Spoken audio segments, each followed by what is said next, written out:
When we started the Million Tree project, our goal was very simple: to plant 1,000,000 trees and to make a real difference.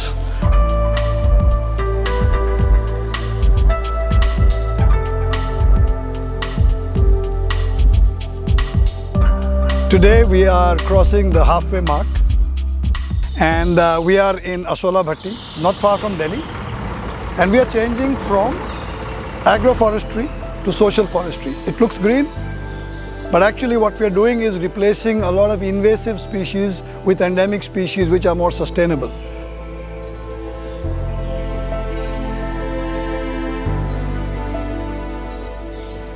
Delhi, our beautiful and historic capital, is struggling with pollution. So we are working just 30 kilometers away from the city In the ancient Aravalli Hills, to help reduce the pollution. the trees we plant are native to this area.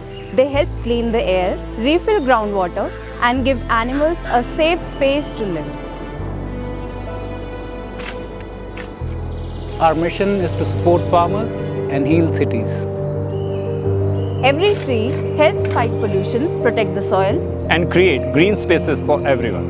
The Million Tree project is a step to a greener world, providing hope both to people and to nature. Real change begins at home, and together we are making it happen.